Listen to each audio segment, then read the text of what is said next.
এ Joker, কি বললাম? Joker. Joker, এই জোকারের কেলিয়ে বাঁদরের কথাবার্তারা যুদ্ধ দেখলি বাঁদর পর্যন্ত এলাকা ছাড়া হয়ে যাচ্ছে। আগে এলাকায় বাঁদর ঘুরতো, জানেন তো, হনুমান হনুমান। এদের ওয়াজের চোটে আর হনুমান পর্যন্ত এলাকায় ঘেঁষতেছে না, কারণ মানুষ হনুমান সব থেকে বড় হনুমান, জানেন তো। এ যখন এলাকায় হনুমানগিরি করে তখন এলাকায় অরিজিনাল হনুমান আর থাকবে? কথা বলে না। আগে এলাকায় প্রচুর হনুমান আসতো না, এখন সব দেখা যাচ্ছে না। আমার মা বোনেদের একটা কথা ছিল যে এলাকায় হনুমান আসা মানে ফসলপাতি খুব ভালো হবে, মেয়েদের মশলা, এটা বুঝতে পেরেছেন তো? বলতো না এলাকায় হনুমান ঢুকেছ মানে ফসলপাতি এবার মনে হচ্ছে খুব ভালো হবে আল্লাহ। ওরা বলতো, ওদের মশলা তো ওই কাক ডাকলি বলে খারাপ সংবাদে ইসবো দেয়, সব ওদের মশলা, যা তৈরি করে সব ওদের। মুফতি বিভাগ হচ্ছে রান্নাঘর। কথা বলে না কেন? আমি কি ভুল বলতিস নাকি? হাত থেকে থালা পড়ে গেছে, মনে হচ্ছে কুটুম টুটুম এসতে।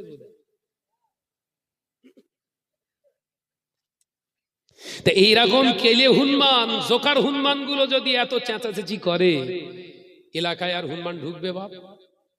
বল না রে। আল্লাহর ওলি, আল্লাহর মাহবুব বান্দার আওলাদদেরকে তোমরা উল্টো পাল্টা মন্তব্য করবে, আর শাহনাজ বললে খারাপ। এ কাজ জমিন তোর বাপ তৈরি করে রেখে গিয়েছিল, এরা বাঁদর। তুই কি একবার ভেবেছিস তোর বাপ তাদের হাতে বায়াত, তোর দাদু তাদের হাতে বায়াত, তাদের কাছ থেকে সবক নিয়ে কবরে ঢুকেছে, আর তুই করছিস কি আর কেলে হনুমান? আমি কি ভুল বলছি নাকি? জোরে বলেন। তুই দাদা হুজুরের থেকে বেশি বুঝিস, বশির আল্লামা হুজুরের থেকে বেশি কড়া কেতাব পড়েছিস। 25,000 কেতাব পড়ে যিনি আলেম, 25,000 কেতাবের প্রতিটা লাইন যার কণ্ঠস্থ ছিল, শরিয়াতের 18,000 হাদিস যিনি বন্দনা করতে পারতেন, মুখস্থ ছিল। হাদিস পড়ার সময় তার রাসূলুল্লাহর দিদার হয়ে যেত, আর তার বিরুদ্ধে তার উপরে ফতোয়াগিরি করছিস। তোর কত বড় সাহস, তোর কত বড় মাজাল, তোর কত বড় বুকের বাটা, তোর কত বড় হিম্মত হয়েছে। সেই বশির আল্লামা হুজুর এমন কাজ করে যেতে পারলেন না, তিনি ফতোয়া দিয়ে গেলেন। এমন কথা যদি বলা হয় তাকে কাফের বলা হবে, যদি নবীকে ভিখারির বাচ্চা ভাবা হয় কাফের ফতোয়া দেয়া হলো। সে আল্লামা হুজুরের ফতোয়াকে চিৎ করে দিয়েছিস, এখনো প্রমাণ করতে চাইছিস তোরা হক। শোনেননি? এই বলেছি না বলিনি? ফুরফুরার কোন ভাইজান হুজুর কেবলাদের কাছ থেকে এরকম কথা শুনেছেন কোনদিন? নবীর গুস্তাকি শুনেছেন? বরঞ্চ তারা আবেগপ্রবণ হয়ে এমন কিছু কিছু কথা বলে ফেলে যেগুলো শুনলে মানুষ অবাক হয়ে যায়।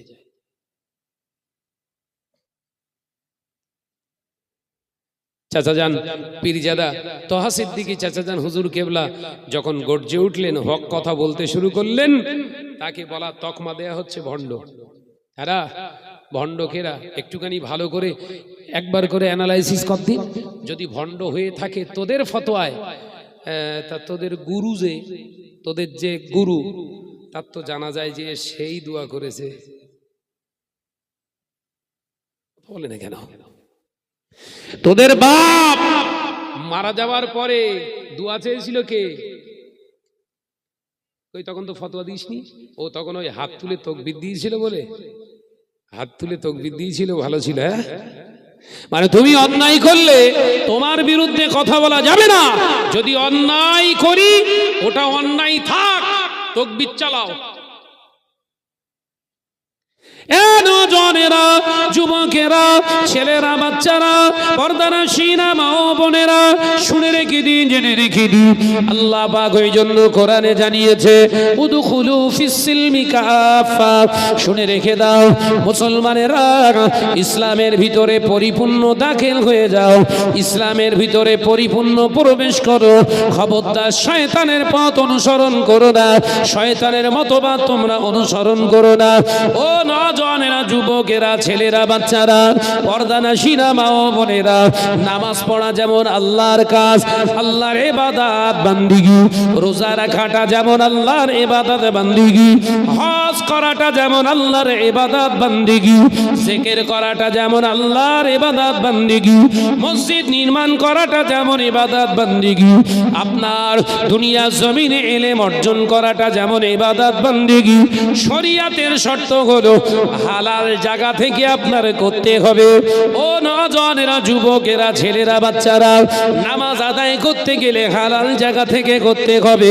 প্রথম নম্বর শরীয়তের শর্ত হলো নামাজি তাদেরকেই বলা হবে যারা প্রকৃত ঈমানদার, ঈমানের সঙ্গে পাক পবিত্র অবস্থায় নামাজ আদায় করেছে, এদেরকেই শরীয়তের ভাষায় মুসাল্লি বলা হয়।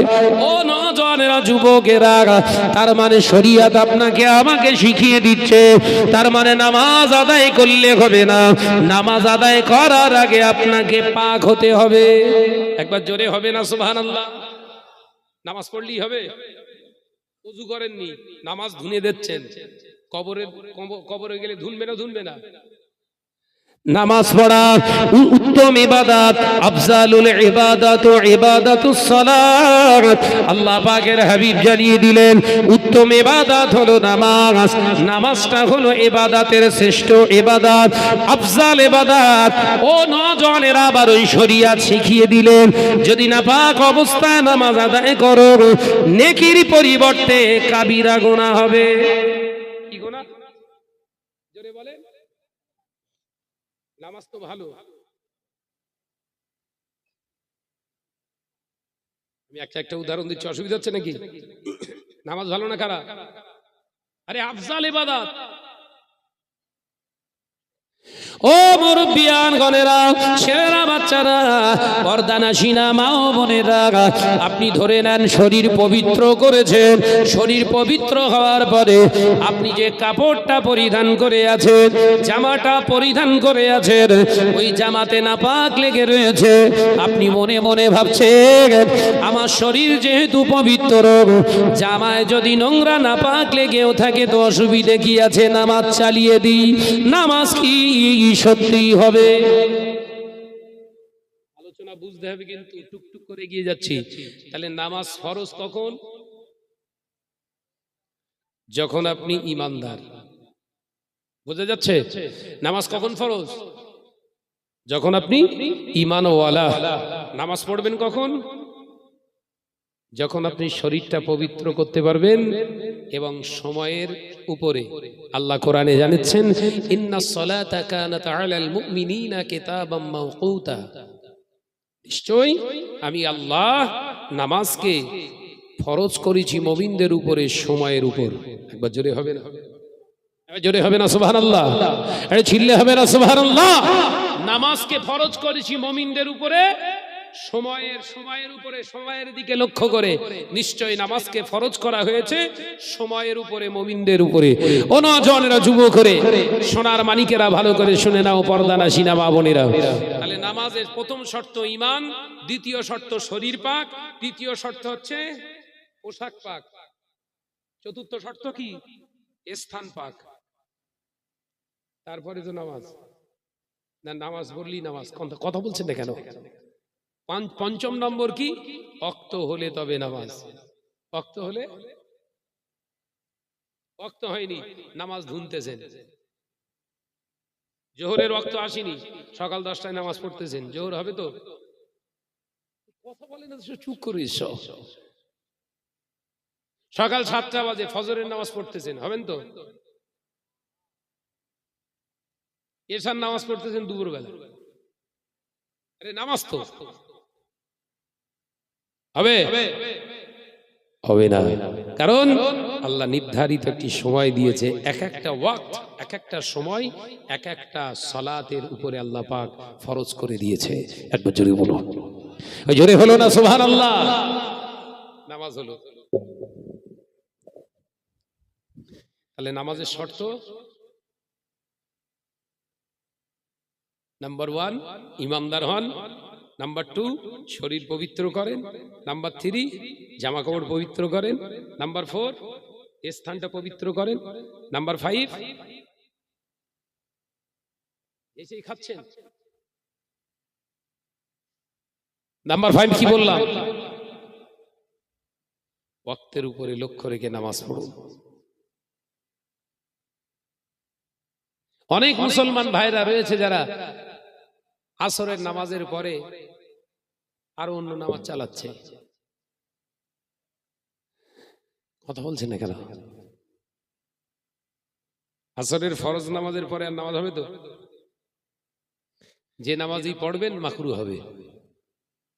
আসরের ফরজ নামাজ আদায় করার পরে আপনি অন্য যে নামাজ পড়বেন সব মাকরু।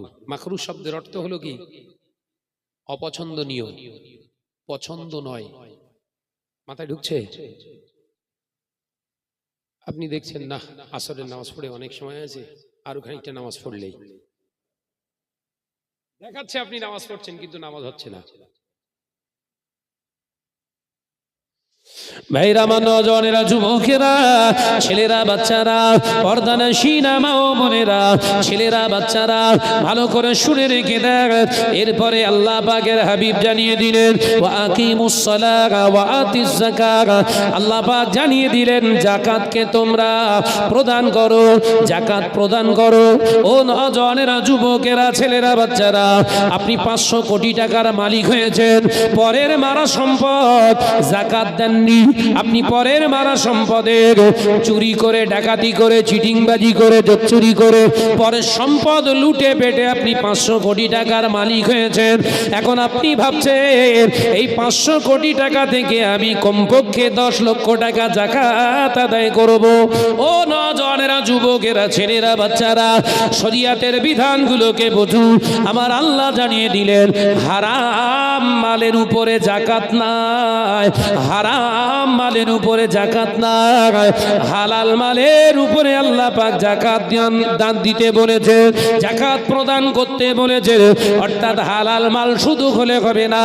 ও বান্দা, তোর গোটা সংসারটা খরচা করে, গোটা সংসারটা চালিয়ে সারা বছরে হালালিয়াতের উপরে জীবন কাটানোর পরে তোর এই হালাল সম্পদের ভিতরে এতটা সম্পদ গচ্ছিত হয়েছে, 52 ভরি রূপার মূল্যে অতটা মূল্য সম্পদ তোর জমাত হয়েছে। আমি আল্লাহ পাক এবার বলছি, বান্দা, ওই সম্পদ থেকে এবার আমি আল্লাহর জন্য যাকাত দে। একবার জোরে হবে না? তাহলে যাকাত সবার উপর ফরজ। আরে ভাই, টাকা রয়েছে। আমার আলোচনা বুঝতে পারছেন তো? যাকাত সবার উপরে। আরে 500 কোটি টাকার মালিক তো। এইগুলোই সমাজে আমরা ভেঙে বুটে বোঝাচ্ছি না, কারণ আমার একটা মাদ্রাসা রয়েছে না। কথা বলছেন না কেন? এগুলো ভেঙে বুটে বোঝালে যে বাবা হালাল মালের যাকাত আছে বলো, হারামের কোনো যাকাত নেই, হারামের ইবাদতের সঙ্গে কোনো সম্পর্ক নেই হারামের। মানে এ ফতোয়াটা তো আমি দিলে সুদখোর তো জীবনে আমার মাদ্রাসায় দেবে না। বোঝাতে পারলুম না। এই ফতোয়া যখন এই শরিয়াতের আসল চেহারাটা আপনার সামনে পরিবেশন করব, আপনি ধরে নেন আপনি 100 কোটি টাকা নয়, 2 কোটি টাকার মালিক, কিন্তু সব হারাম, হারামি ভাবে ইনকাম করেছেন। সেই হারামের টাকা আপনার কাছে গচ্ছিত আছে। যখন আপনি শুনবেন যে হারাম মালের যাকাত নেই, তখন আপনি কি করবেন? হাত দেবেন? ওই জন্য ওই যাকাত দেন অশেষ। কথা বলেন কেন? আমাদের বুঝতে পারছেন না নাকি? যাকাত দেন, যাকাত দেন, যাকাত দেওয়া ফরজ। যাকাত দিলে আমার আল্লাহ সম্পদকে ফিল্টার বানিয়ে দেয়। যাকাত প্রদান করো। ওই জন্য এলাকার যত হারামখোর সুদখোর আছে ওরাও এখন যাকাত দিচ্ছে, কারণ হুজুরের কাছ থেকে ওয়াজ শুনেছে, বিরাট বড় সানডে মুফতির কাছ থেকে ওয়াজ শুনেছে, যাকাত দিলে ধন সম্পদ ফিল্টার হয়ে যায়। সুদখোর চিন্তা করলো, যদি আমি 50,000 টাকা হুজুরের ওই প্রতিষ্ঠানে দিতে পারি, আমার যত হারাম টাকা ফিল্টার হয়ে যাবে। ওই জন্য এখন সুদখোরেরাও কি করছে, কথা বলে না, সুদখোরেরা কি করছে, দান করছে। মসজিদের টাইলস কে দেবে? শাহনাজ। শাহনাজকে এলাকার টপ র্যাঙ্কের সুদখোর। সমাজ কি করে রসতলে যাচ্ছে, আমার কি ভুল হচ্ছে নাকি বলেন দিন? আপনাদের কলিজা ঠান্ডা হয়ে যাচ্ছে, কিন্তু আর কলগে সেনিয়ে যাচ্ছে কার? কলগে খেপে যাচ্ছে কার বলেন দিন? যারা পকেট হুজুর। আমার শত্রু কেন বাড়ছে বুঝতে পেরেছেন? আর আমিও প্রতিজ্ঞাবদ্ধ হয়েছি, মৌতের আগ পর্যন্ত এই আন্দোলন চলবে। বলুন ইনশাআল্লাহ, জোরে বলেন ইনশাআল্লাহ। যত হুমকি মারবি তত ভেতরের মাল মশলা বের করব। তোর হুমকিতে শাহনাজ ডরে না, কারণ জমিনটা আল্লাহর। জমিনটা কার? মারবি খুব জোর মেরে, আমাকে জানে মেরে, গোটা বডিটা কেটে টুকরো টুকরো করে বস্তাবন্দি করে তারপর আগুনে ফেলে পুড়িয়ে ছাই করে দিবি, তোর কাজ শেষ। আর কিছু করতে পারবি না। বলো, কথা বলছে না কেন? আর কিছু করতে পারবি? তোর কাজ, দায়িত্ব শেষ। আমার আল্লাহ বললেন, ওয়ালা তাকুলু লিমান ইউকতালু ফি সাবিলিল্লাহি আমওয়াত বাল আহইয়াউ ওয়ালাকিন লা তাশউরুন। একবার জোরে বলে। ওই জোরে হলো কই? জোরে যদি না বলিস অন্তত ভাই শুয়ে পড়। আমার সঙ্গে থাকতে গেলে স্পিরিটে থাকতে হবে ভাই। আমরা মুসলমান, হার জায়গা মে ঘুমনা ফিরনা তো শের কে জैसा। এই কথা ঠিক না? বুঝে রে? हर जगह में घूमना फिरना तो शेर के जैसा, मगर मस्जिद में जब दाखिल हो जाए तो मुसलमान हो जाए बिल्ली के जैसा। बच्चों ने बोले, जोरे बोले। आप জায়গায় সিংহের মতো আওয়াজ করুন, কিন্তু মসজিদে যে গলা ফাটিও না। কিন্তু আমার গা স্বভাব উল্টো। এলাকা দিয়ে গেলে চুপ চুপ করে যাচ্ছে, দেখতে পাবে না তো, দেখতে পাবে না তো। আর মসজিদে যে নামাজ পড়তে, এই তুই অত কথা বলিস না, সেক্রেটারি আসি, কথা বলে না। এ মুসলমান না, আছে দাজ্জাল।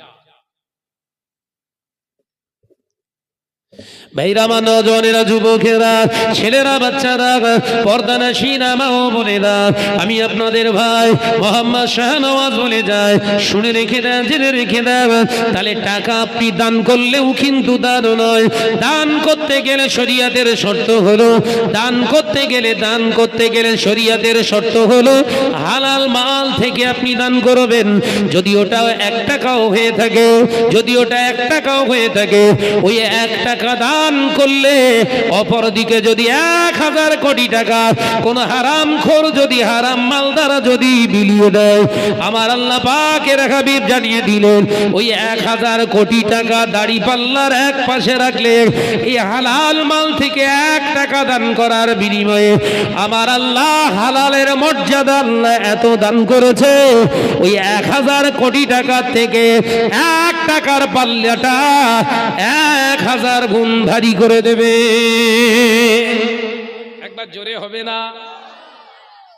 তাহলে যাকাত সবার জন্য কিন্তু না। নামাজটা বোঝা গেছে তো? এবার যাকাতটা বুঝতে পেরেছেন না? যাকাত বুঝতে পেরেছেন তো নাকি? যদি কেউ এলাকায় এরকম ভাবে যে আমি বিরাট টাকার মালিক, আমার টাকা যেভাবেই হোক ইনকাম করেছি, টাকা তো আমার যাকাত দিতে হবে না।